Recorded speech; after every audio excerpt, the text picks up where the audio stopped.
A lot for Nighthorde and Shiro, 2-0 and 3. We wondered if Nighthorde's mental was going to be ready for today. It definitely is. I thought this was going to be a slow-paced game. Nighthorde knows they were able to fix their mistakes from yesterday. Don't let things go too far. And Rage Origins is having trouble keeping up with the pace. Nox on this Lilia. We were worried about the pick. It's 2-3-1 right now. They've been able to push through Siri, outranging, outpacing. Up in the EXP lane also, that was a big fight for us. RR versus Delika. Delika's been a star on the team lately, but RR has been able to give the works and been able to be the one that helps Nighthorde secure wins in this game. Yeah, I think that's definitely the playmaker that they're looking for in terms of Nighthorde. But you know, the Nighthorde have been so clean, so fast-paced, and so lightning quick that even our stream wasn't able to keep up for a while, for a good 2 minutes. And at the same time, Influence Rage Origins, on the other hand, they need to go back to finding out their identity, their win conditions in this particular game. And you know, normally in this case, you'd count out any other team, but it's Rage Origins. We've seen them come back from a deficit. We know they like to play the slow-paced game. They are very good at defenses. Yes, contrary to what happened on the bot side right now with the inhibitor, but they will find their moments. And knowing Nighthorde, oh, do we even have to talk about it? They got the lead multiple times, but for some reason, they always give, you know, the opposition the mom spaghetti. Yeah, they lose the opportunity for sure. I will say this. Rage Origins does have the ability to slow play a game, but losing an inhibitor at First Lord is huge. Normally, if you're trying to slow things down, staunch the bleeding, the gold should not be this out of hand. The tower differential should not be this out of hand. Rage Origins is definitely in a very rough spot. They do have the Lilia, like I mentioned, which does good at defending big pushes. You set down a bunch of glooms, the moment the Lord starts to walk over it, you pop it off and it does a lot of damage all at once, clearing waves, clearing minions, clearing Lords. Oh. So there is some possibility. They have Replica as well, which is a great Lord Shredder. But Rage Origins needs to be careful on how they approach it. One mess up, and it could be GG's. Yeah, it definitely could be, and you can see on the top side they're already starting to push through. The Lord's coming on the bot side. Trex, are we looking at a possible end angle? Definitely a possible end angle. There already being an inhibitor gone. Oh! Coming out as well. Look at Nox taking a lot of damage. No chance. I already used the black shoes. AOG coming in from Astro. Replic taking so much damage. GESSSS is absolutely a monster right now. Inhibitor is down to the mid lane. Maracucho trying his best to clear the wave, but the two heavy wave clear options have already been exhausted. Maracucho trying to go for outplays, but they don't have the damage. They have been outscaled with a 10k goal lead on the side of Nighthorde. 12-3. And did anyone even have a doubt? It almost felt like we didn't even have to talk that whole game. It ended so fast. Right. Out of nowhere. You know, it's almost like I closed my eyes for a second, everything went black, and then the game was over. Crazy to explain. But yeah, no, overall, Nighthorde, I think maybe we had them a little pegged wrong. They came in angry today, angry with themselves, ready to prove a point, ready to show that, listen, we are still a team to be watched. I know it's only game one. I know we still have a lot to see possibly from Rage Origins, but after seeing that right there, they still have that dog in them, to say the least. They were working fast through that match, and you can just kind of see the intensity that they want to bring to this match. Seems like it's working so far, even with the switch of the mage. So we will. I won't say much because I don't wanna. I don't wanna jinx it or anything. Yeah.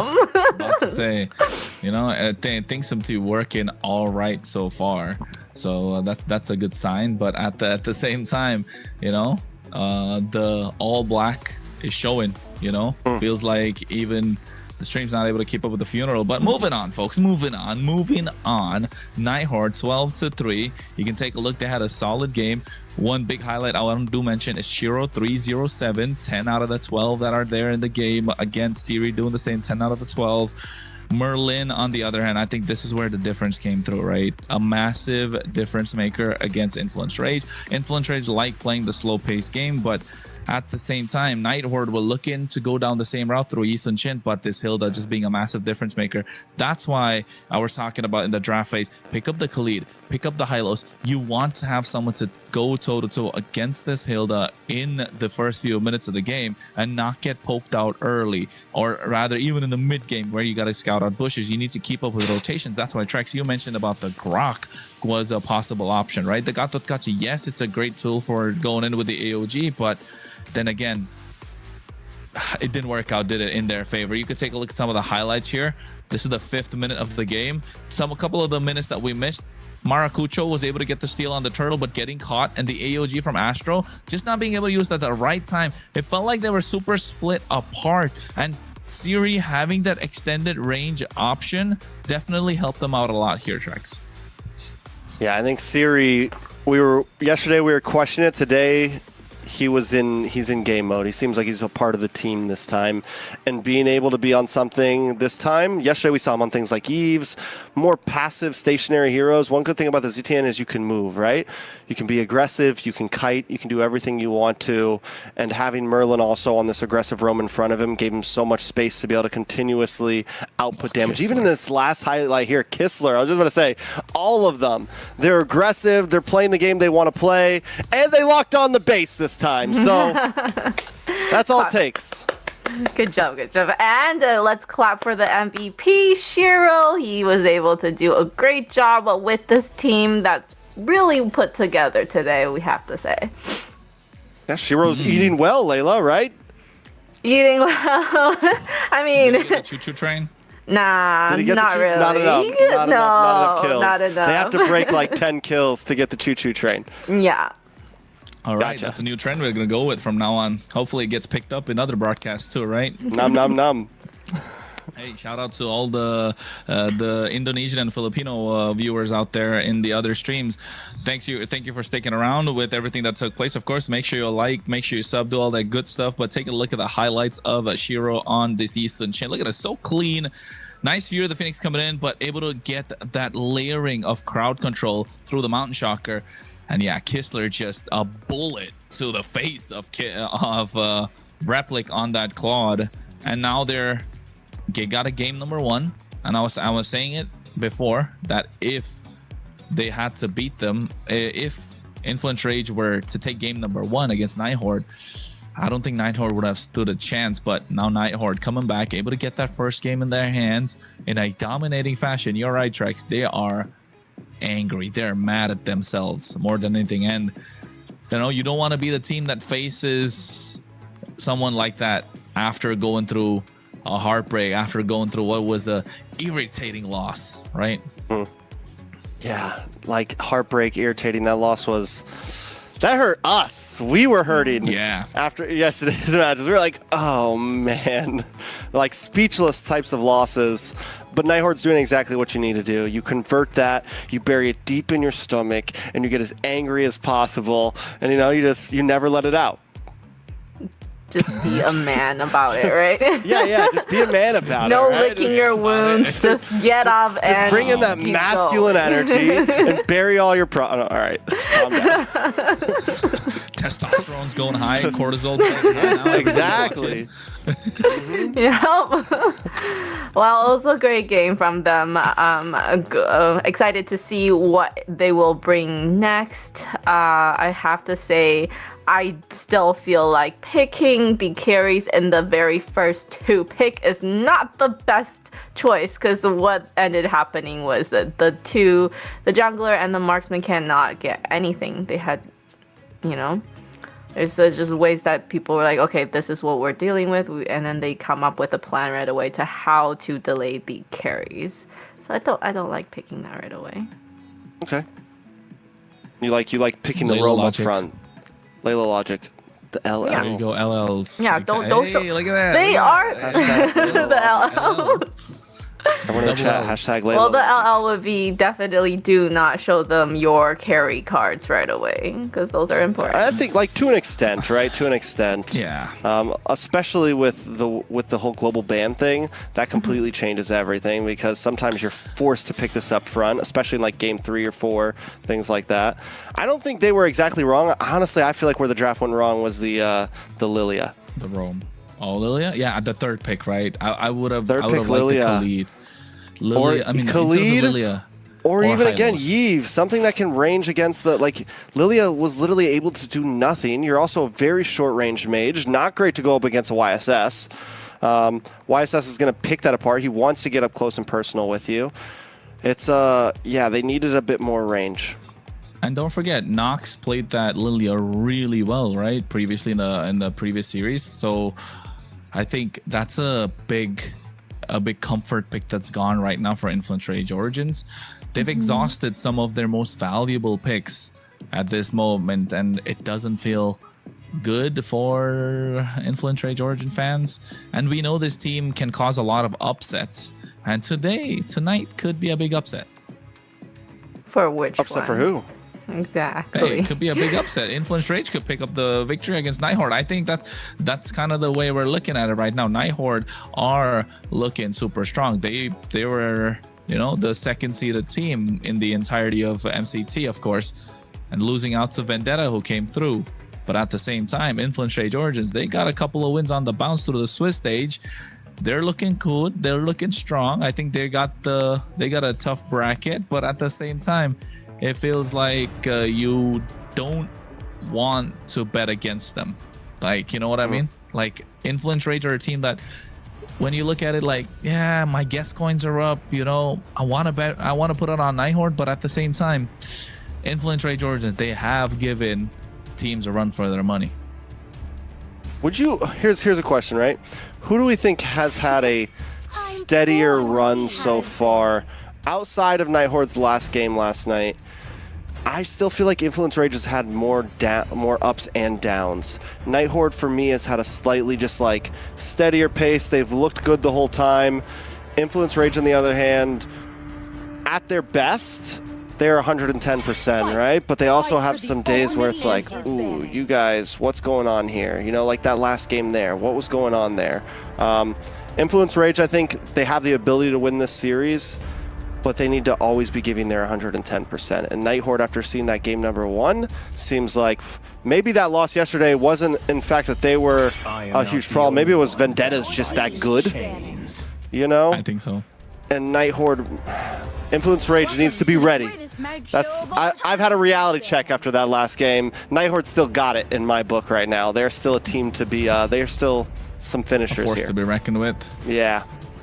Well, because we did see them Influence Rage start picking up as a team, you know, a little bit more put together at the end of the Swiss stage, and still coming from Shark himself saying that they are a team that is challenging for even what is considered the top team in North America right now.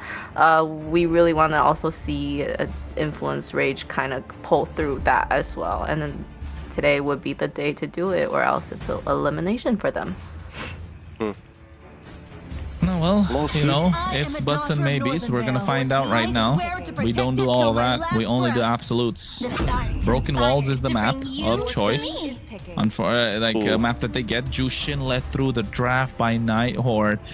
They possibly should have a way to deal with it. No Harley given over. Yeah, they banned out their own Harley. They took out the Hilda to give away the Jushin, and of course they're not going to get it back. But I think here, straightforward answers, you go the maybe Eve plus a jungler, or Eve plus something, right? Or unless you want to save the Eve for later, get Phoveus. Okay, Phoveus is banned out. Harriet, okay, they took Harriet. Khalid early. They like playing early, don't they? Uranus. Yeah, I mean, this is solid up front. You have ability to get to this Jushin easily. You can close the distance. Khalid gives you a great early game damage, so if Nox missteps at all, you could see something. Influence Rage on the other hand now. Do we lock in Rome here? Here's a crazy thought. What up? A mage that could go up against Juicing. Don't kill me, okay? Xavier. At that point, you just pick up the. At that point, you just get the Farza. Yeah. Farsa. If you're looking for like range, like to outrange, or the Eve. So like there was a point where it was Yves, Jushin, Zetian. It still kind of is Yves, Jushin, Zetian, and all of them kind of. It's like the rock paper scissors, right? Yeah, it's a triangle. Jushin goes good against the Zetian, or I would say I don't know, but Yves has enough range. The point is when up against the Jushin, you want to try to outrange. So these siege heroes like Yves and Farza do well against her. At least in terms of like map. Early game, you still might have a little bit of trouble, but with a Khalid, I think this is a good lineup for Night Horde right now. Because I feel like, you know, with Xavier, there is the mini little stuns where she can't really position herself, or because she needs to constantly be moving like Juicing. So having her to not be able to do that, that means that she can't stay on somebody for that long on her second skill, which means she can't pick, you know. So that could be like that's what I thought. Yeah, I mean, yeah, he'll do good against her in lane. But when it comes down to a team fight, when it comes down to like a 5v5, what is he supplying for the homies? You know, he doesn't bring much else to the map. Like Yves' kit, she can at least hang around in lane, and then you get the RWM for big objectives, for fights. You know, it's just helpful. Can we talk about the fact that Marcel wasn't banned and nobody picked him up at all? He's not prio. He wasn't prioed in this. That's what I was looking at. That's what I was looking at. But also, I think Influence Rage. I don't know. Astro is not that aggressive type of roamer from what we've seen, right?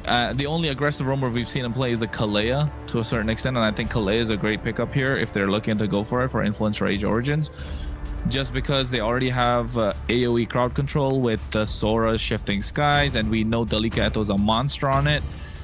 And they got Harriet, so definitely going to win the gold lane bout. I think here the option will be taken out. Yeah, Suyo, just choke out the jungle pool that's available right now. May give Shiro a little bit of a hard time. Guinevere's already taken out. Suyo's gone. Harley's off the table. They can't play the Yi Sun-shin, so Leomord's probably going to be the weapon of choice here for a Night Horde at this moment. And then now all of a sudden you look at Leomord come through and they're winning every single neutral objective. They have the RWM, they have the Raging Sandstorm, they have the peel from the Uranus. So Night Horde, I think it's a straightforward Leomord here. Just get 2 games in the bag and with the draft at least.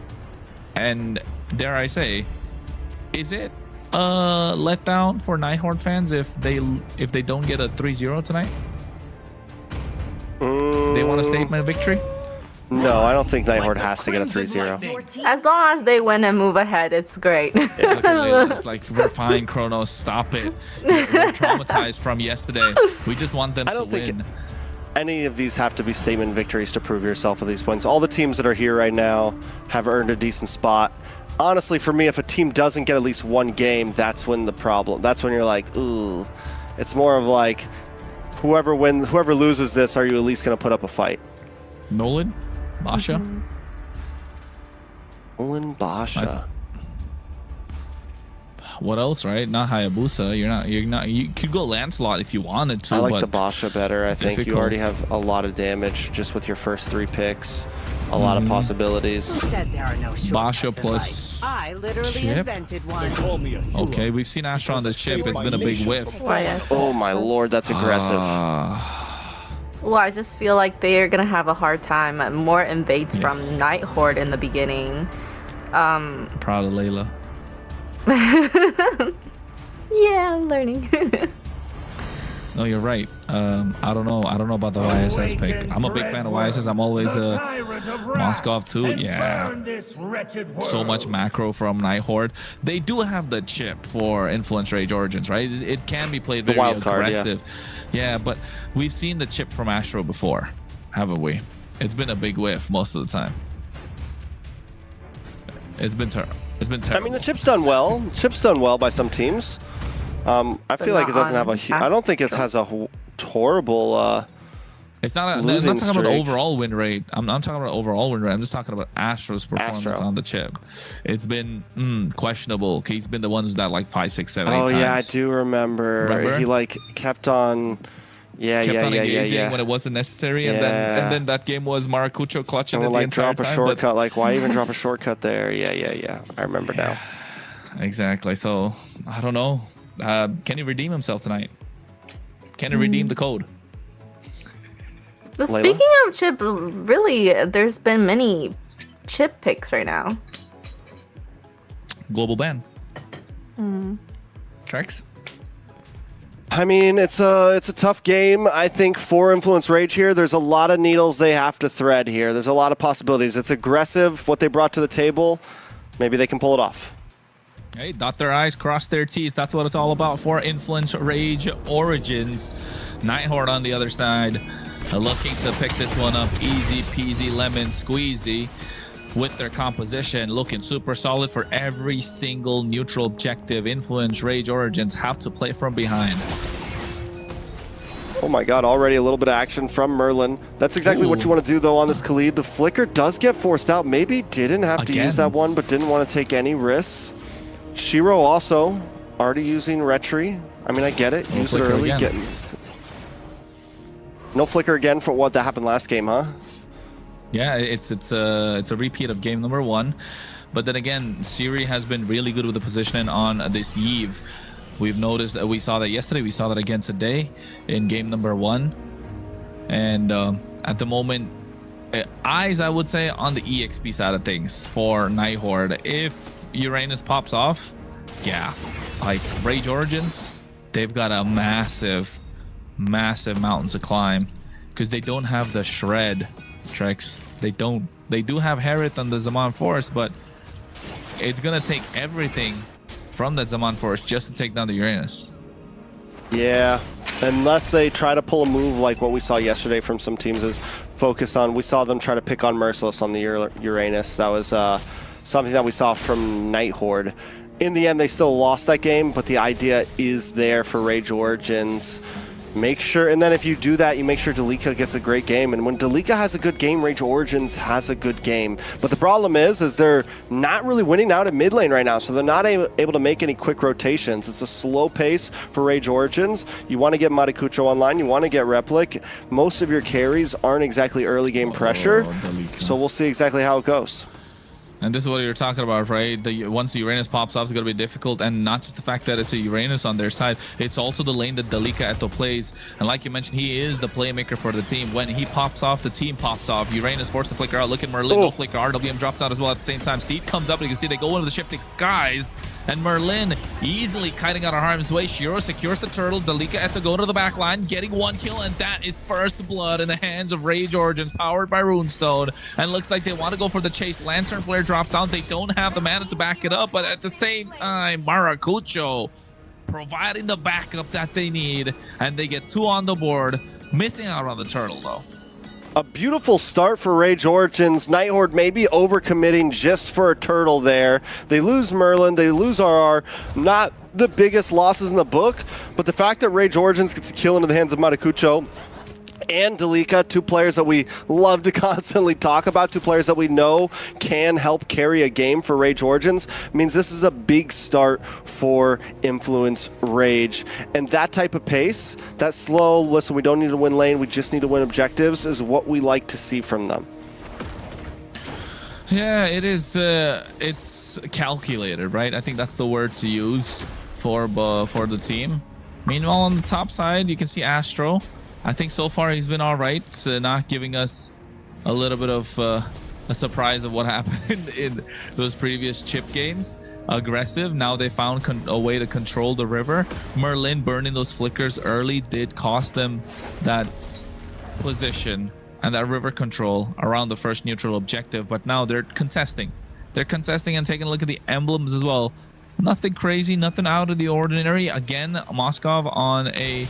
Oh no. Oh, Shifting Skies. Looking to push one back. RR, so they'll be fine. The wave's been cleared as well. And just in time before the before the turtle.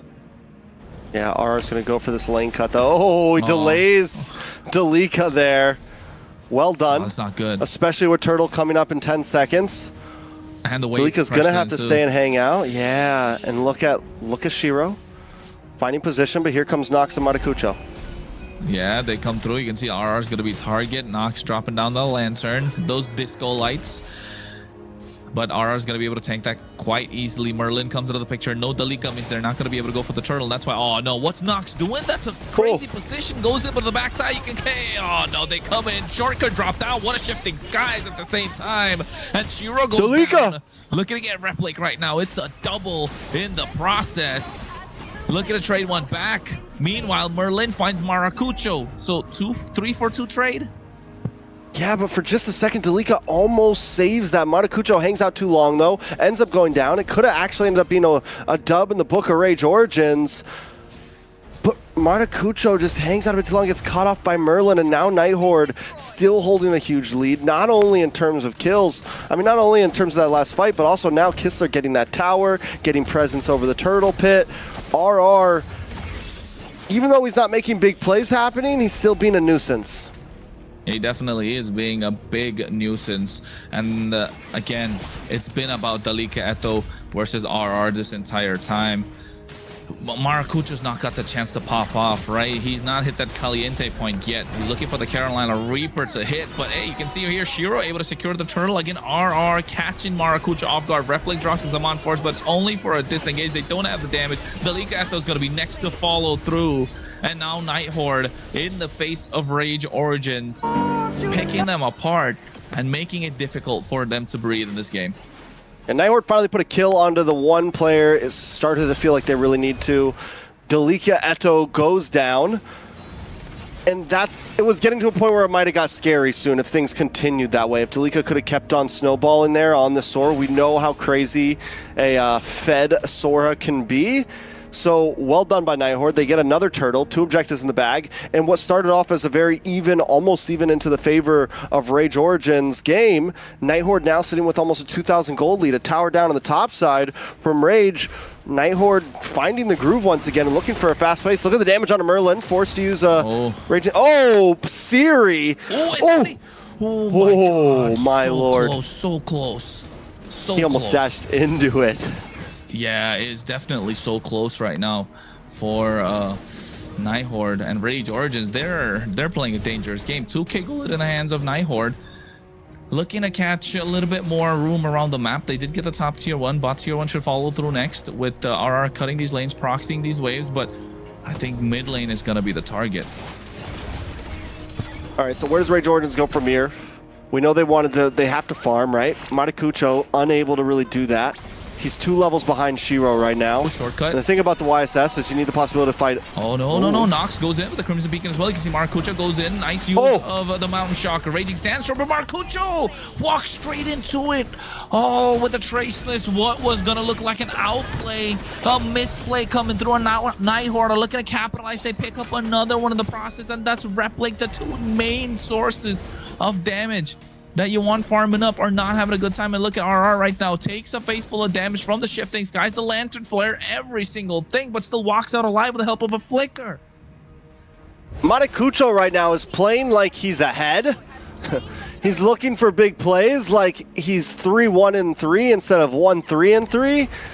And he can't do it. He's got to wait. Rage Origins have to bide time. The damage is not there at all.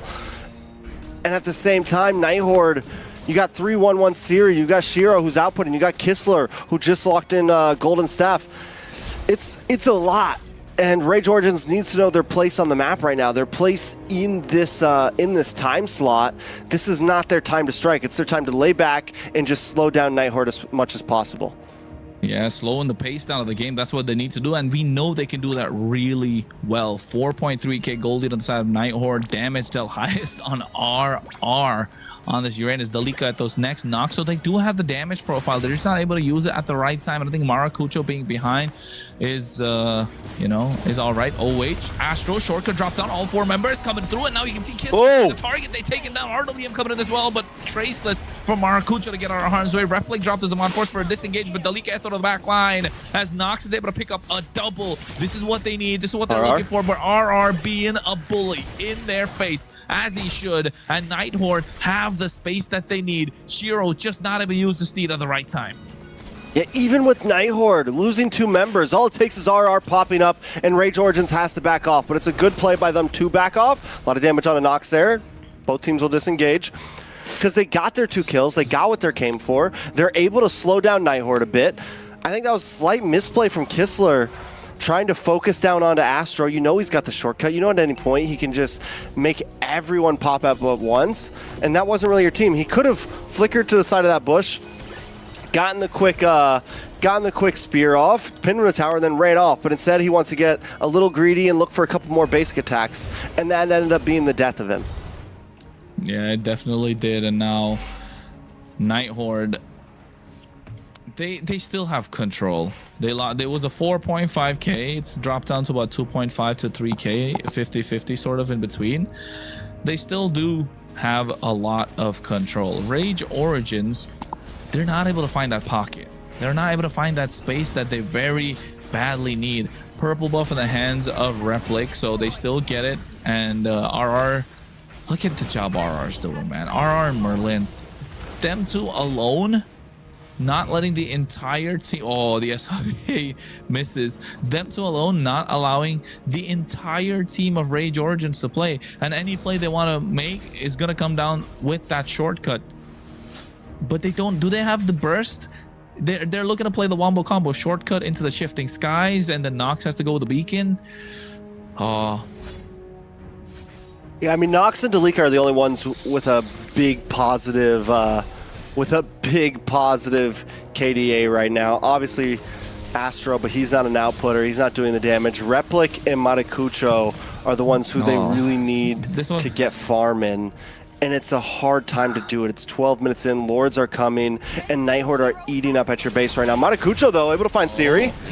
Yeah, shifting. Wait, Raging Sandstorm coming through as well. You can see Kistler with the SOD connecting. Maracucho's down and up with the steed, able to follow through. Astra's going to go down next with a flicker. RR comes in, aggressive. Replic goes in with a Zaman Force, trying to chop the damage, but just not enough DPS, not enough burst at the moment. And Merlin's going to be targeted. Look how they're juggling it around while Kistler has been free hitting the entire time, and it took everything for them just to clear the wave. The Lord is still coming on the top side. And this is exactly what we meant, right? There's not enough damage from Rage, and there's way too much from Nighthorde. Lord's about to crash in. The sustain is too much as well, and RR, Merlin being massive problems. Deliketo tries to go in, tries to get something down. Mountain Shocker to provide vision and to get the clear on the Lord. Kistler gets his hands on the Rose Gold Meteor, so at this point, he's almost unkillable because no one's able to catch him. Look at it. Maracucho has used the trace but get caught in that. And now all of a sudden, Nighthorde are looking dominating. They get 2 on the board. Mid lane's going to crack open soon. They don't have the minions, but top and bot are crashing at the same time. Replic and Eto have to be pushed back by the RWM. RR alone, along with Merlin being bullies. And Nox is not able to do anything. And all of a sudden, Nighthorde are looking to take game number 2, but lock it in the crystal. I know they're locking it right now. They don't want any shenanigans that happened with what happened yesterday. 2 games in a row, 2 dominating performances. Yeah, the fire right now from Matakucho is being snubbed out as Nighthorde continue to put more and more pressure on. From game 1 to now, it's even more aggressive. It's even more one-sided. It's looking grim. It's match point, Layla. How are we feeling? I can't say anything, but you can see it from my smile. I'm pretty happy about it. Can't say anything else. Great though, these guys, like you said, they learned from their mistake. Remember to lock in always, okay? Lock the base. Nothing else you need to do. Yeah, okay, everybody that's watching, okay? If you're playing and you're not locking the base, you're gonna get reported. You're gonna get reported. You're gonna get reported. From me, most likely, if you're playing on my team. Hashtag Layla Logic. LL. That's the way to go. Hashtag LL. LL Layla Logic. Let's take a look at these stats. Shiro played a great game. RR played a great game. I mean, everyone in Nighthorde has stepped up, and Siri is finally really looking a part of the team. Siri did get knocked off one time there. A little bit of a misplay there whenever Matakucho was able to catch him, but still Nighthorde able to instantly respond. And on the side of Influence Rage, Delika had some great plays, right? Delika had some great plays, but you can't be the only one doing it.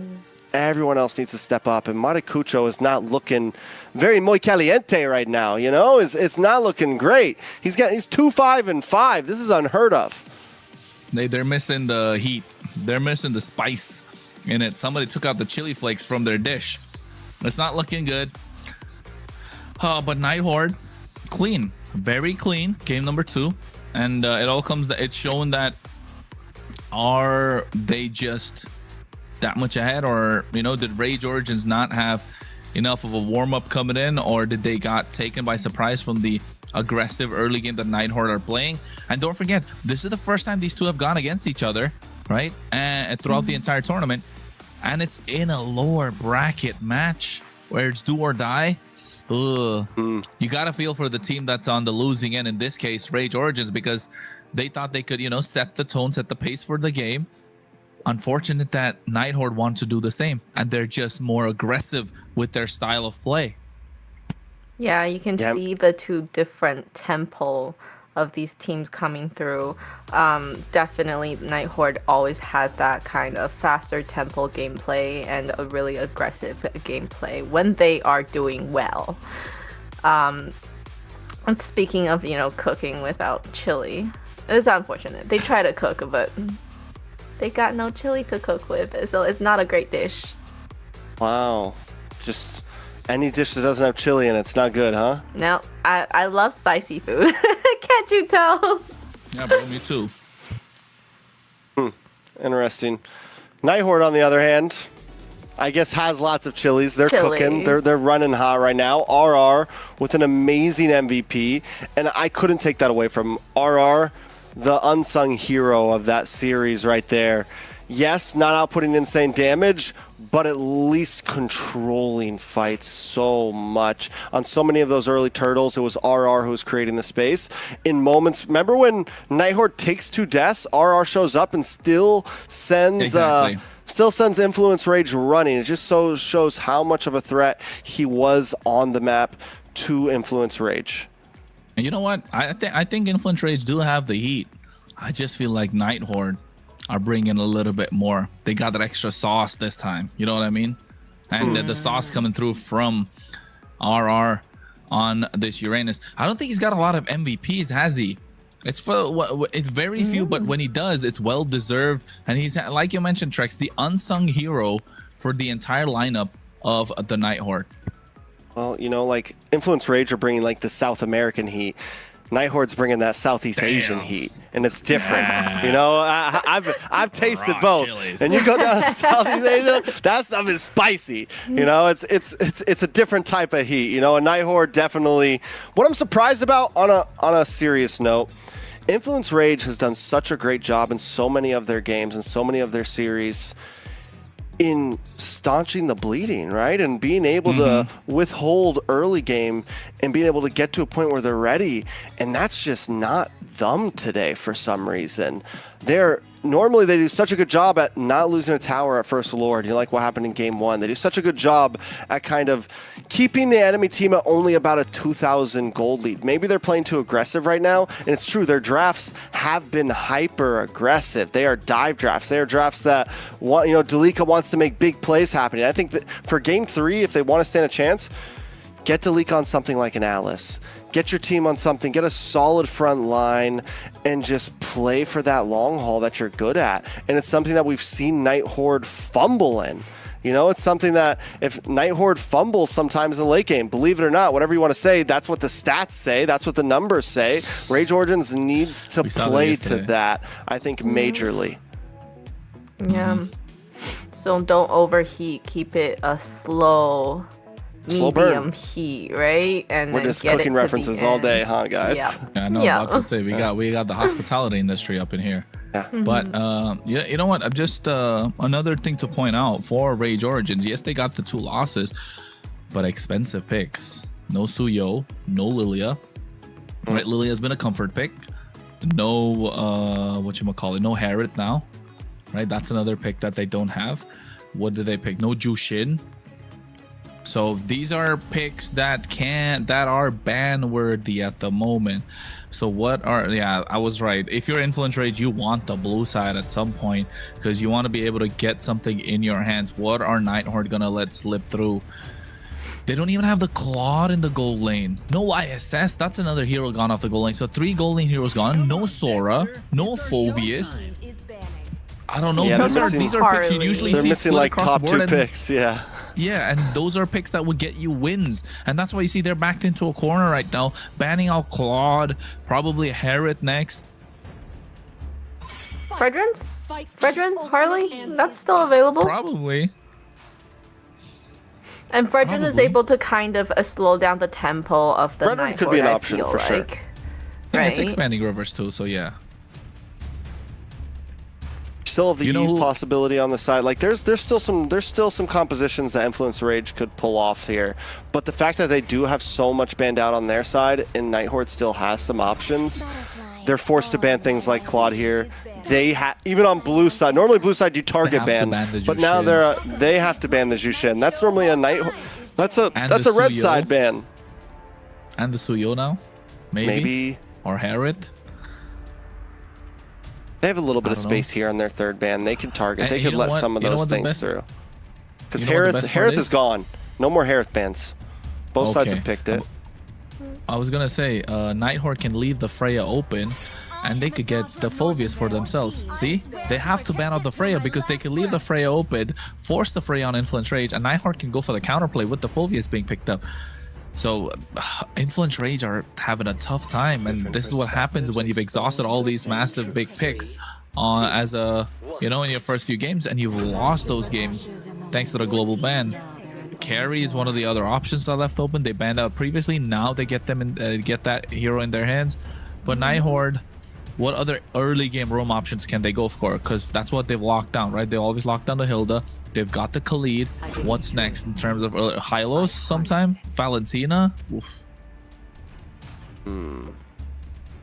I still feel like Fredrin for Influence Rage would be still really good here. Oh yeah, now they can with the carry, 100%. Yeah. With the Eve too. Yeah, you could Eve Fredrin here on Influence. That's why the Valentina. Oh. That forces Replic to go Purify here instead of Flicker, which means you lose the aggressiveness of carry a little bit there. And it also makes it a little easier to go for some of these ganks and get under the tower to dive. If you want to go for a big bully. They go for the Khalid. That's good. Fredrin, I guess. What other option can you go for? You don't want to give it on the other side. It's expanding rivers. It's all right. You have a good damage dealer in your hands. Play for that late game. Play for the pocket in the gold lane. Or do they just pick up their mage here? Do you just pick up the Eve here? You're giving the RWM on the other hand. That's in their head, right? Even Zetians are gonna be like so difficult for them to pick. But you don't have a Lilia to pick up to give over a bad. Yeah. Oh, like it's. Gore. Okay, it's good against the Valentina. Not against the Cho though. I feel like it's. And Gord on a Purify too now. They're cooked. They're getting cooked, bro. Not gonna lie. Nighthorde, I have got some heat. They got everything ready for. They've played this draft. Game 1, Game 2, and now Game 3. I think Game 3 draft has come after setting a trap in game number 1 and game number 2, and now the trap started to show. And Influence Rage looking around, they're caught up. They're caught in something that they can't get out of. And the Fanny now. Always the game 3. Oh, now they're having fun. Always the game 3s, right? They come out to play. That's I mean, it's not bad either because the roam's already locked in. They already showed their roam. So what? I mean, what do you even do? Go EXP lane. EXP lane Hylos? Could go in. EXP lane Hylos, really? There's only one stun? I mean, it's something. Like, I'm reaching. I'm just saying you can't go. No. I mean, I guess you go EXP lane Khalid and lock in a Kaja still or something like that, you know? Sun, look at that. They're preventing the early snowball that could come through with them. I think Fredrin or Leomord. Yeah, Fredrin's the ban. And now all of a sudden, Influence Rage look like they have no crowd control in the jungle either. So whatever crowd control options they've had jungle exhausted. Could be possible. Well, no Fredrin for them. That's a little sad. Could be an option. And it's not like the Fanny's you know, a playful pick like the Hellcurt in the previous yesterday from Shark. This Fanny works so well. It's such a good pick. I thought they'll pick up the Fanny in the previous game, but here Fanny looks super solid. What jungler and XP has more CCs? Like I said, Jungle Kaja from Influence Rage. Jungle Kaja at this point. Jungle Kaja and Dragon and Yuzong. Or Lapu. Hey, Lapu's gone. Never mind. They forced them into a corner, bro. What are Influence Rage gonna do? They got no coach too? You go EXP lane Grok. Coach Gino today is Akai jungle. Cooking. Akai jungle. It's cooking all right. We can smell it. You go Akai jungle here for Influence. You even got the MSG added in it. Extra tasty. Akai jungle and you're still trashing your head around tracks. I don't know. I think Dragon, Kaz jungle, that's the best options. Apart from Kaz jungle, you go Akai, it's going to be a difficult time because you're going to get the Lapu on top of them. You use the heavy spin. You're cooked. You're giving the heavy spin to the Valentina as well. Esmeralda, that's the main EXP. problem. They go Esmeralda. It's not even a straight lockdown. Lancelot is a great option. It's a great option. You can Maracucho plays the Lance too. Yeah, I know he does. That's what I'm saying. It's a great option. Does well against the Fanny to a certain extent. Fanny snowballs, you're looking for the snowball too. But the Clint now with that extra range, right? The time you're that's that time you've spent dealing with the Fanny, you're not dealing with the Clint. The time you're spending dealing with the Cho, you're not spending dealing with the Clint. So yeah, they got high ground too with the Clint, the range, Malefic Gun. Layla, what are you thinking? I don't like the Esmeralda pick, but what can you do? Game 3, possibly. It beats Lapu lane tracks. Yeah. It does well against the Lapu lane. I hate to be the you're wrong, Layla, but it does beat the Lapu. It does beat the Lapu lane. I get that. Which is a good thing. You don't want the XP laner to be going around the map a lot. So if you can kind of keep him in that lane. We're proud of you, Layla. We're proud of you. You're doing a great job. I'm more worried about this this Gord and this Gord and the carry. Yeah, because you gotta pick Purify, but then you have no flicker to get away from the Fanny. Like I don't know. Take us in. Yeah, well, hey, at the moment, folks, Nighthorde look like they've got 2 potholes in front of Influence Rage. They missed the first, they get into the other. A couple of ditches for them to fall into. Influence Rage, can they leap over and get us to a game number 4? That's the big question. See what I did there, Trex? Bridge the gap? Yeah, bridge the gap. And that's what Maracucho is going to need to do, because right now, for me, he needs to pop off on this Lance right now. He needs to be the one to show up. The first time we called this guy muy caliente, the first time we said he was hot, the first time we said he was on fire was on a Lancelot. This guy has pulled it off. Since then, we've also seen some poor games on a Lancelot from him. Which side of the coin are we going to get today? Maracucho, it's all on the line. Match point, and not just any match point. They've seen match points before. They've taken losses before. This is for tournament life. This is for all the marbles. You got to do this 3 times in a row right now. It's one of the biggest games you've probably had in your lifetime. Can they pull it off? Nighthorde, on the other hand, is comfortable. They're looking super comfortable. Shiro getting the invade as well, preventing the level 4 from Maracucho. He's already gone at the moment. But one thing I wanted to talk about is also, remember the interview we had with the Rage Origins manager? That definitely changed the pace a little bit. That, you know, a little bit of oomph that he added to the lineup, saying that, hey, we're ready to go. We're ready to take it the distance. And we are looking to get that top 1, top 2 finish. I don't know, now all of a sudden is starting to look bleak because they've got a big, massive dragon in front of them. And the head of the dragon, Merlin, the problem child. Yeah, Merlin. We talked about him a lot, right? He's also been a huge topic for Nighthorde, and right now 2 big storylines ahead of us, right? You mentioned it, Rage Origins, Maracucho wanting to be a talked about jungler, feeling honored to go against some of these. Whoa! Shiro, no purple buff at that too. He got in there without the purple buff, and now look at it. Replake, he's caught a no man's land. Speed light will come out. The gush comes through as well. Merlin has to get out of harm's way. No flicker expended, so that's some good news. But look at RR. Oh, the position looks so beautiful, but still has to get out of harm's way. Falling Stormer comes through. He goes in with the bravest fighter, looking to get on top of Astro, forcing out a flicker. Oh, no flicker in the hands of Replake. No flicker for Astro. And I love that RR didn't get too aggressive with that. He could have tried to use his flicker to get a stun. He waits, he saves it. He knows it's okay. Shiro now looking to get involved as well. Level 6, Retribution, gonna be more powerful, able to secure the Nox, gonna get taken down. That is first blood with the help of the Cyclone Eye. I was just about to say, I was like, wait, was that a cutthroat mechanic? Like he hit it before the after the tower? No, the Cyclone Eye brings him through, gets the kill. Shiro's on fire right now. It's 1-0, 1.2k gold lead, and again, I gotta focus more on this. Maracucho wanted to prove himself, said he's happy to play against some of the best junglers. He respects these North American players. Nighthorde, a team that made it through the qualifiers, fighting against 90 teams to get here.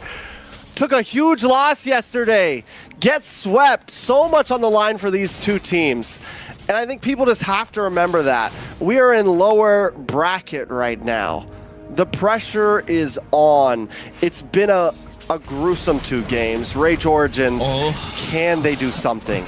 Merlin, nice kick as well on top of Replake. Does another Purify, I don't remember, but at the same time, they do get the kill. Kistler picks one off. Maracucho comes in. Oh, Shiro doing a lot of damage with the help of the steel cables. Looking to catch on top of Nox. Flickers out of harm's way. Ooh, it was difficult. And you're right, Trex. I think Maracucho, if there's a time he's got to show up, he said, if there's a time they got to crank up the heat, it is now.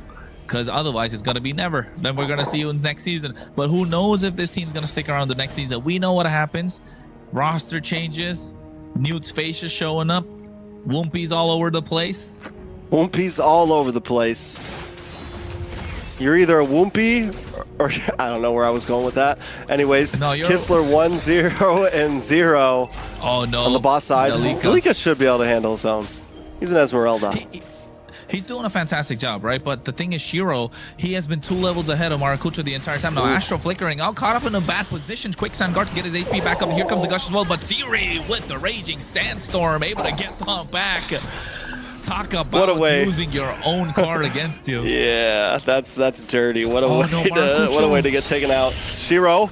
Shiro making to get Nox. He's trying to survive. Oh, the steel cable was able to get out. He didn't have the retribution. This would have been difficult. This would have been easy rather. But before that, while we were looking at, you know, the kill from Siri onto Astro, Maracucho got picked off 1v1 against RR in his own jungle. Yo, can we talk about Shiro's 2 levels ahead too right now? 2 levels ahead already. Shiro's playing a hell of a game. You didn't get the memo? You didn't get the memo? He was in the jungle stealing those creeps away, and then all of a sudden it's looking difficult. He got the lethal. He even got they don't even get the EXP crab. Nothing's working in the favor of Rage Origins. Now they collapse. Nox doesn't have a flicker. The Cutthroat coming through as well, looking to catch him off guard. Here comes the bravest fighter. Purify popped in, but Shiro doesn't care. He finds a triple. More? Give me more. RR Give me more. Replica's gonna be the target. Shiro's looking for that 4th one, but RR able to get picked off by a Replic. They get the tier 1 in the mid lane. Shiro is having a fun time. Yeah, we haven't seen a Fanny game like this.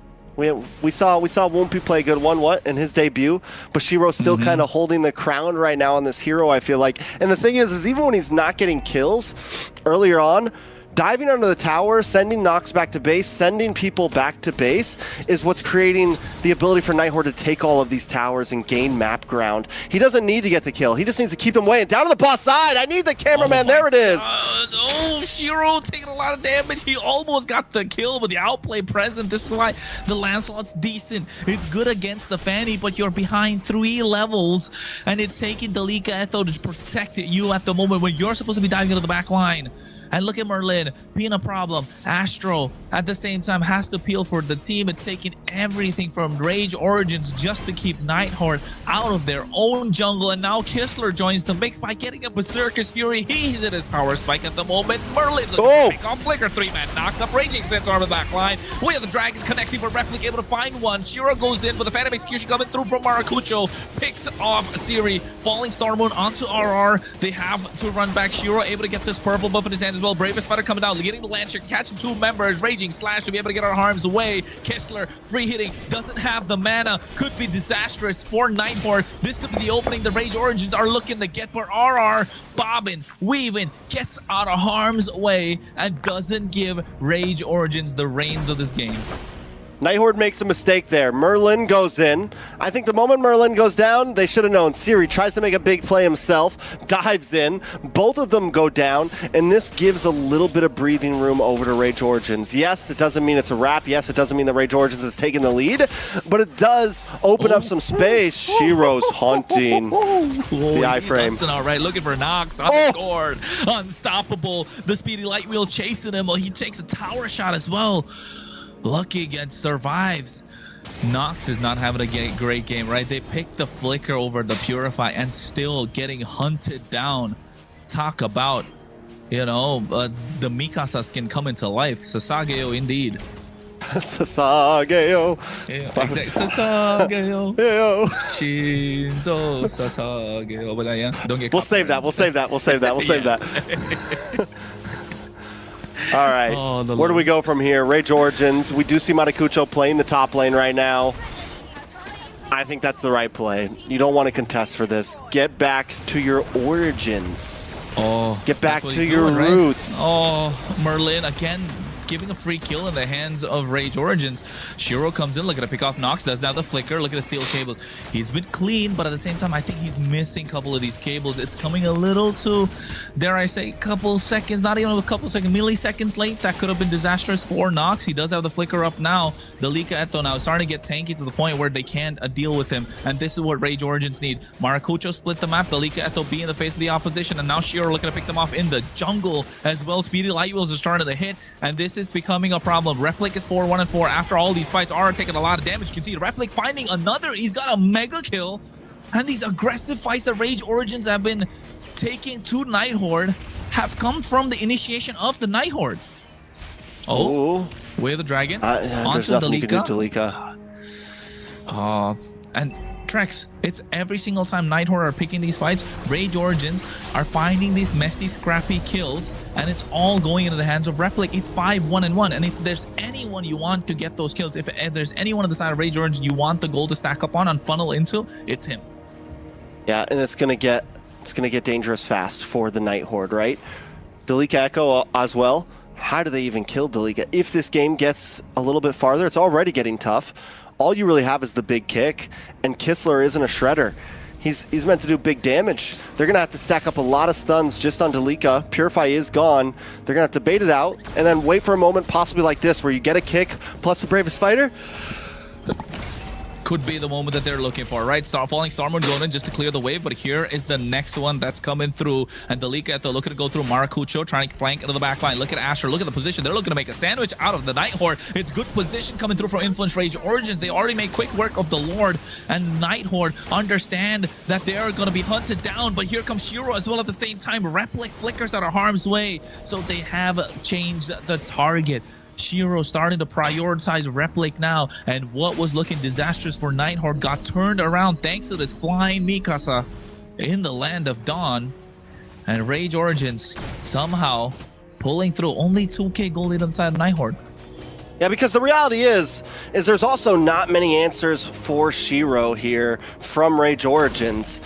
Shiro will have full freedom to try to hunt down Replic, so a lot of this is going to come down to positioning. Replic holding on to these flickers, waiting for the moment. It's not like either team has great answers to certain heroes. It is a battle of mechanics, saving skills, using flickers at the correct times. It's scrappy, right? It's what we like to see, but what's insane about it too is the kill counts aren't completely out of control. It's only 6 to 8 right now. The pace has slowed down a bit. Shiro got 5 kills early on, Merlin, but now has had a bit more trouble finding them. Can't hang out as long as he used to. Yeah, definitely. Especially with those speedy light wheels starting to hit. The Trinity's online. I want to see if he has the Malefic gun, because if he has the Malefic gun, that's a little bit more of a saving grace for Replic Light. Right, we haven't taken a look at the items in a while.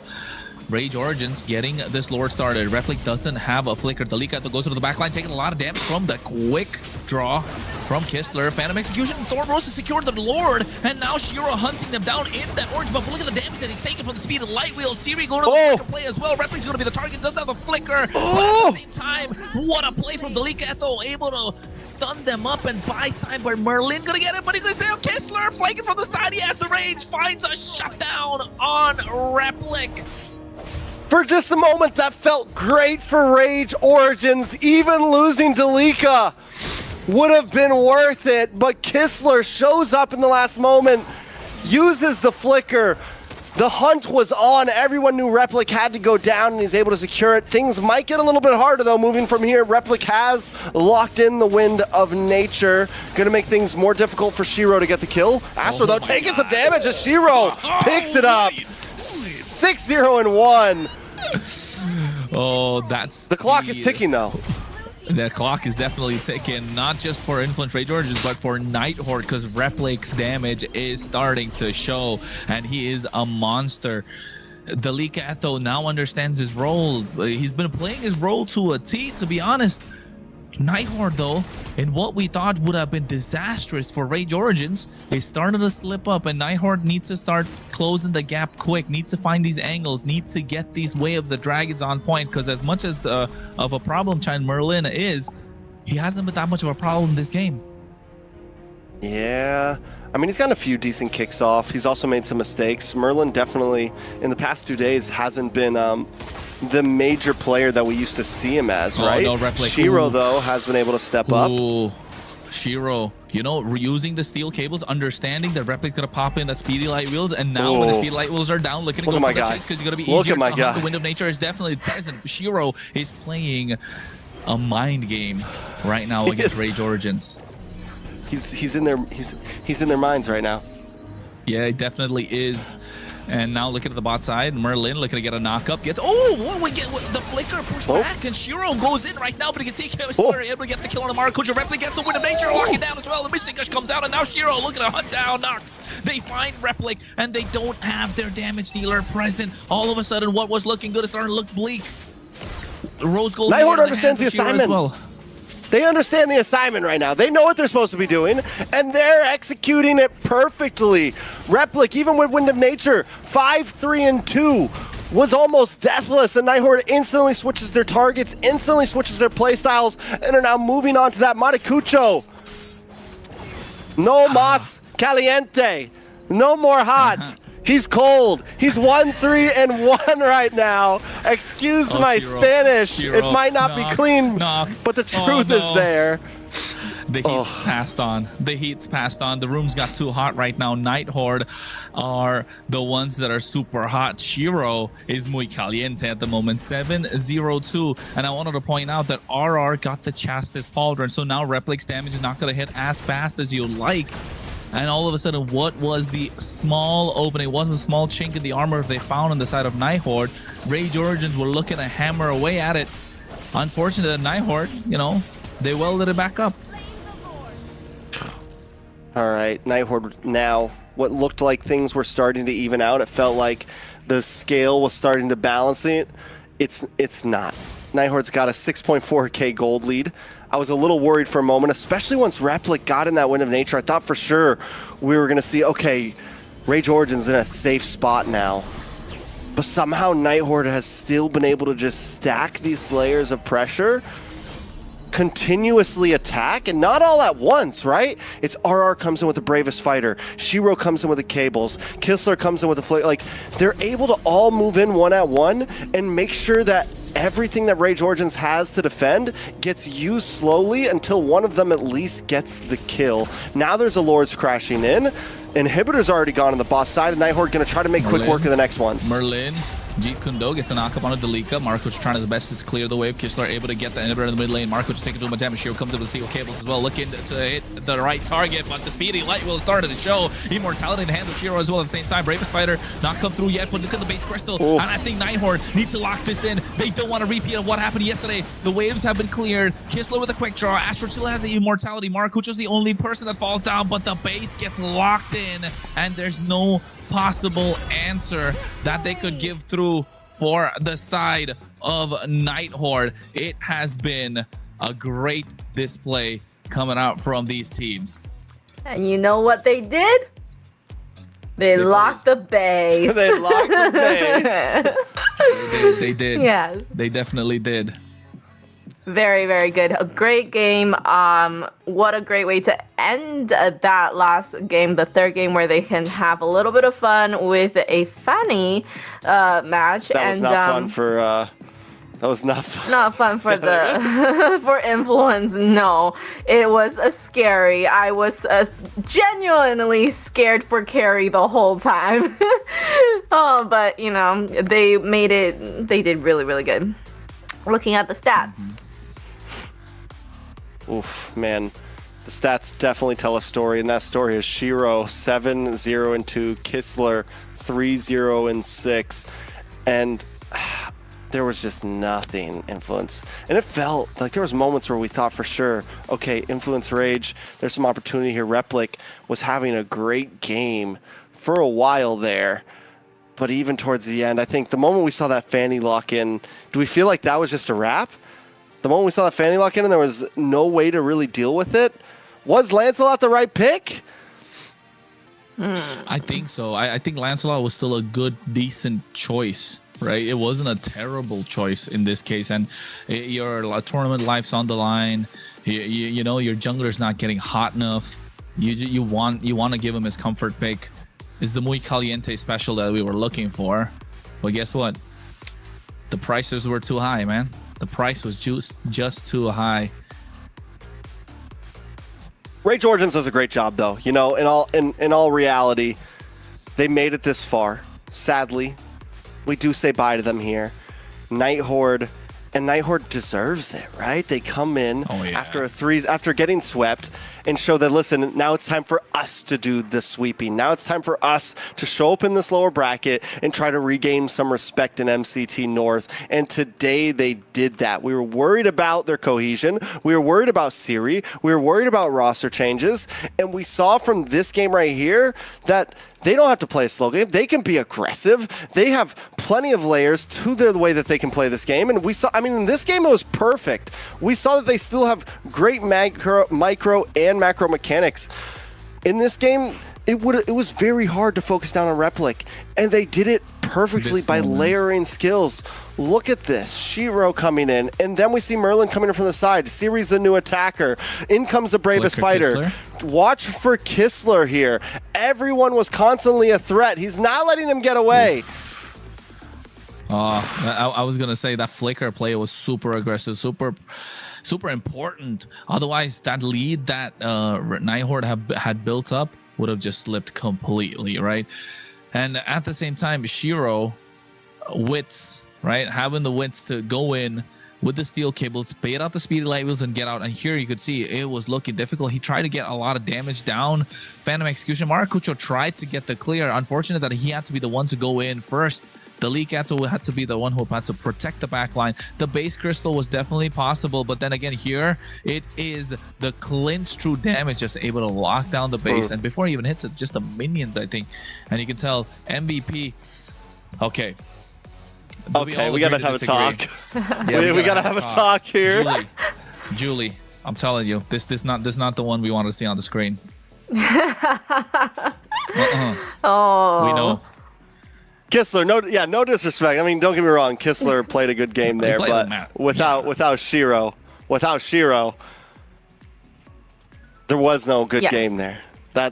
Shiro came in with a great Fanny play. I have to say he got half fed. Okay, not fully fed because you know some of the kills went to Kessler and all that. But if it all went to Shiro, that would have been the choo-choo train for him with lots of food on that train. Lots of food on the train. Yep. Look at these moments as well. MVP highlights. I mean, yeah, Kistler is the one to get this. This was the game-changing play indeed. And I think off this play alone, you can say he gets the MVP. But yes, overall, no, like Trek said, Ishiro played a fantastic game. But Kistler does get the MVP. It's all right. I think they're happy to move on. They're happy to get the big dub, and it's a 3-0 at that. So, but I think they were looking to make a statement victory as well at the same time too, from what happened yesterday. And like you mentioned, Trex, they got the sweep, and hopefully they brought out the broom. Yeah, they brought out the broom, and you know, Tyrant was Tyrant the one saying that he get the broom at this point. Who said it? Oh wait, Tyrant's and Leviathan. My bad. Never mind. Tyrant's got his hands in everything. We don't speak of Tyrant. He's probably watching right now. Nighthorde is still a Tyrant-based organization. Shout out to Tyrant, man. He lives in Tampa. I'm pretty sure, close to me. Talon. Yeah, probably. I don't know what it is. You know what? We're not going to talk about it. But MVP Talon? performance. Yeah, you're right. Yeah, but say it's Talon, right? Maybe, something like that. Shout out to Talon. Shout out to Tyrant. Shout out to all the boys. Whatever. Forget about it. Bernoulli. Oh, Bernoulli. We're going to bring Bernoulli. Bernoulli's gone. Now even Maracucho's gone, right? And now the competition's getting to the point where every game, every decision is going to start to matter. And yes, they got the victory here today, and the decisions came in cleaner. They would just hope that was there yesterday, wasn't it, Trex? I actually, enough about yesterday. Let's get on to right now. We got we got an interview coming up. All right. So let me do the honors of bringing you guys the jungler, the one that played the Fanny, Shiro from the Night Horde. Hello, Shiro. How are you doing? Hi. Hello. I'm doing good. Okay, so that was a really huge victory, very dominating series. Welcome back, because after the game that you guys had yesterday, definitely, what is the mentality going into today after a loss like that yesterday for you guys? Honestly, yesterday was like an eye-opener for us. Like as you guys could see from our gameplay today, we were supposed to play like that yesterday, but then we have a new member, so we're kind of like adjusting to what we could do with the lineup. And like what we said, we just tried our gameplay and then it worked out. Okay, so what you're saying is we will be seeing more games like what we're seeing today. Maybe at the grand finals. I have one more question. What do you guys feel about making it through the lower bracket run? To be honest, I think we have a good chance, but there's obstacles that we have to overcome. We're gonna do it, one team at a time. Exactly. All right. And you know what? You guys already beat 91, 92 teams now coming through the open qualifiers. That's the that you got to wear that on your chest, bro, with pride. You got to speak that with pride. One team at a time. We beat 92. What's the 93rd team going to do at this point, right? And speaking about the 93rd team, that could be next on, the Grim Reaper. You guys are the meme right now. You're the Grim Reaper going through every single door, taking everybody down. And the next one, who are you looking to face? Leviathan or Stamina? Who do you think it's going to be? That's the big question. I would say Leviathan. Ooh. Why? What's up? What's not there in Stamina that Leviathan have? I think it's just that they have more experience. And I want to meet Woompy in their jungler. The Woompy jungler, the Woompy Fanny, and the Shiro Fanny. I've versed Dez like twice now, but now I want to meet Woompy, All right, so there's not a problem. Woompy's gonna be the next target, huh? The doors, yes. They're coming in with the scythe. All right. So first of all, you got to aura farm a bit on the Fanny. We see you pop up in the interview. You're in the dark room, green light. My guy's just aura farming it up right now. Arms crossed. I'm liking the vibe, man. I'm liking the energy overall. We're talking about future games. Let's say we take on Leviathan. If Vendetta loses against Alpha 7, we get the rematch, right? We get at this point, it feels like a rivalry, right? Where we got storylines going on here. Like, what are the hopes of that? How do we feel about that? Do you think if you see Vendetta again, you can secure the win? You haven't been able to, and just in numbers so far. It's been close games. You guys keep getting so close. You know, do you feel you got it in to get that win if you see them again in the lower bracket?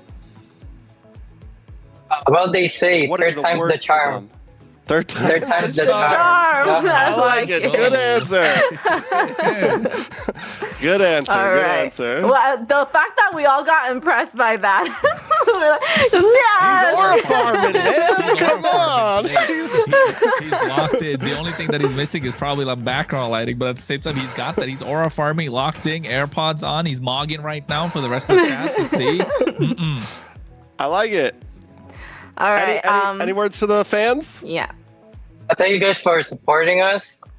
You know, we actually came from qualifiers. Like, we had a tough journey. Like, we all went from like qualifiers to here, and now we're still going, even if we're in the lower brackets. Thank you for supporting us, and I hope you guys keep supporting my team. Now, to everyone, shout out to my team. Once again, congratulations on that elimination win, and we will see you in the next match. Bye.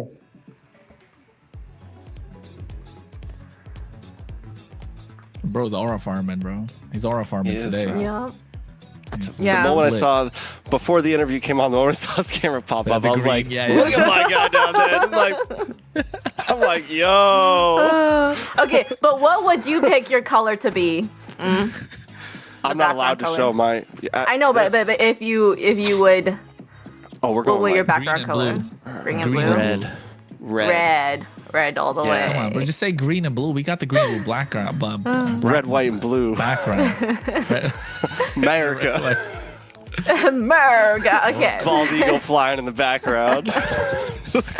Layla be like, no, it's white and red. Well, the win from Nighthor, we gotta put the white and red colors. Fair enough. Dude, about to say, nice transition. Anyways, I want to just bring your attention to our sponsor. So today's broadcast is proudly supported by Runestone.gg esports infrastructure built for people sharing the future of competitive gaming. From real-time data to live fan tools, Runestone helps make esports more interactive, more insightful, and more engaging for everyone involved. So make sure to check out Runestone.gg and see how they're helping power the next generation of esports experience. And with that, also, make sure you are following us on our official channels, MLBB&A Esports. Search that up on whichever platform you use the most, and make sure you are following us so that you do not miss the highlights, the amazing fanny play that happened just now, dominating series that we have in these playoff series. So make sure to check us out, and also be sure to follow our socials as well. You know, our talents here, we have Kronos, we have Trex. Give these guys a follow so that you get more Layla, exclusive. Layla as well. Baxo,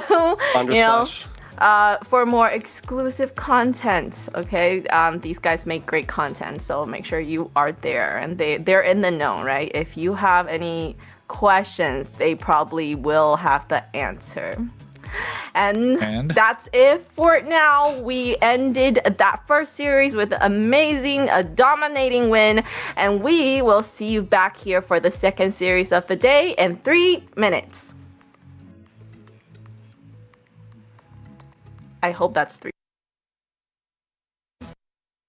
Every day. diamond count. And with Bonox, recharging is easy, fast, and secure. Jumping now, choose your top up and get ready to dominate the map. Plus, use the code MCTBNX to get 5% discount. Skins, events, hero, everything within reach with a single top up. Less waiting, more action.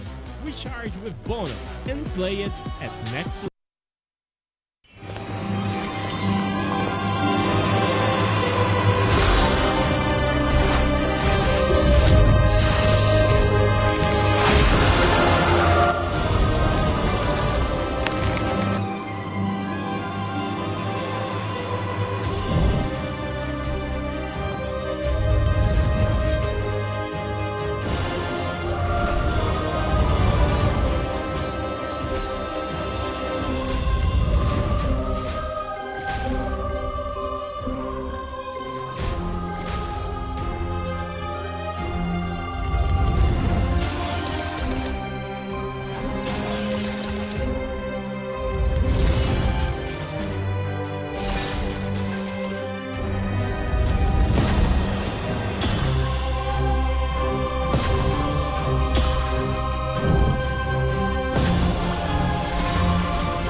Listen up, warriors! The Frozen Sea Showdown is here. 8 Brancos, 2 sides. Ready your hooks. Well, the rules? Real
Welcome back, everybody, to MCT AMER North 2026 playoffs. So in case if you are just joining us, we had a dominating victory earlier with the Nighthawk going against Influence Rage, where the Nighthawk definitely dominated with a 3-0 in that series. Now moving on, we have something that everybody is also looking forward to. We have the next series coming up, and that will be Stamina versus Leviathan. Now, Stamina coming off of a lose against Alpha 7. Unfortunately, it was expected, considering they are one of the best teams in North America. We have that game coming up. So, how do we feel about Stamina coming into the series today, Kronos? What do they have to keep an eye out for to be able to win the series and avoid the elimination? Hey man, I'll tell you what. Stamina are their own worst enemy. Nothing else. I think Stamina need to play their game, not back themselves into a corner when it comes to the drafting phase, right? I'm not saying they've had bad drafts, but I'm saying it can always be better. But also at the same time, play your game, play your tempo. Don't play along with what Leviathan are bringing to the table. You got to bring your own flavor. Otherwise, Leviathan are going to sweep. We saw rejuvenated Leviathan. It's not, what they had in the roam before. It's Promise that's coming in, and he's going to be a problem to Dez in the jungle. And not just that, Woompy. If Woompy gets a big dub over Dez, what are we going to say about it? Speaking of Woompy, this is the lineup we have for Leviathan. We have Bethlehem, Wumpy, Yato, ISO, and Promise. This is a team like we just said, Kronos, that overall they're rejuvenated. This is a team that at first we thought were going to be top 3 guys. They had a rough upbringing in the Swiss stage, but now Wumpy getting slotted in, Promise getting slotted in. This feels like a team that is ready to swing hands with just about anybody, and Wumpy is looking for the next jungler to put a notch in his belt over. He's on a mission to prove himself. He's a rookie, and not only a rookie, but a rookie to the playoffs. He wasn't even playing in Switch, and he's already showing up. So if Dez has to be that next wall he has to climb, he wants to prove himself jungler after jungler. So obviously that is one of the big matchups here that we are looking at. But before we get to that, let's take a quick look at this video from this team.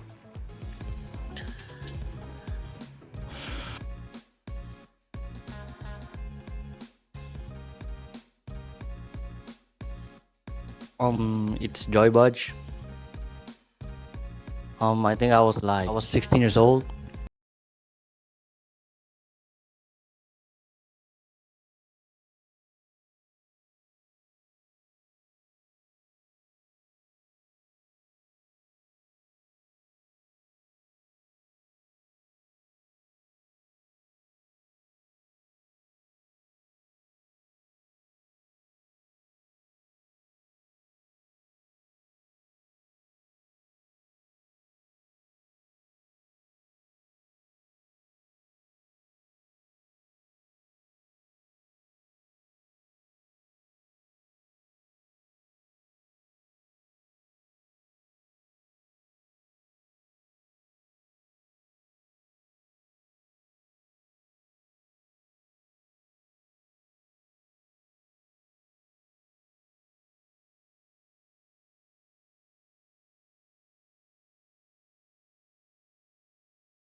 I like it. Great answers there.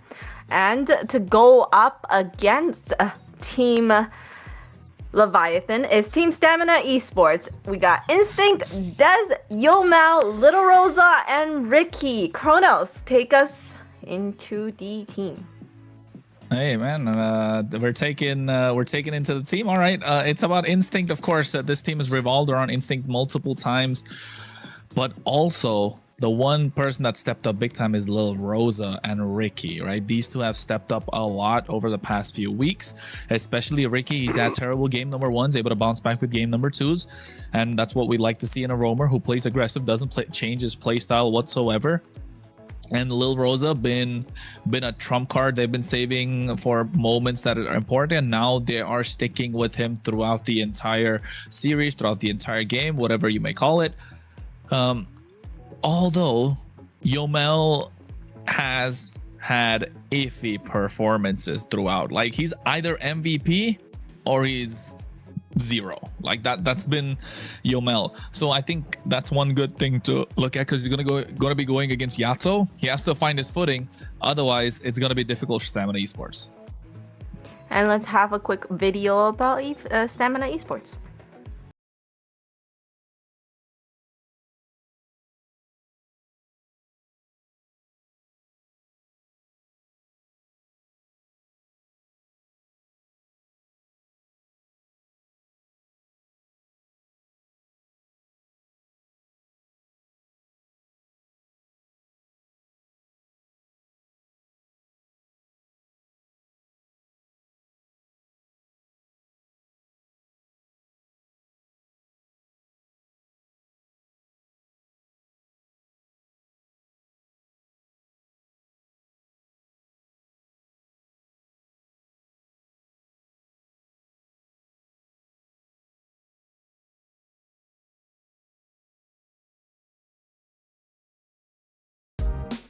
Floreo.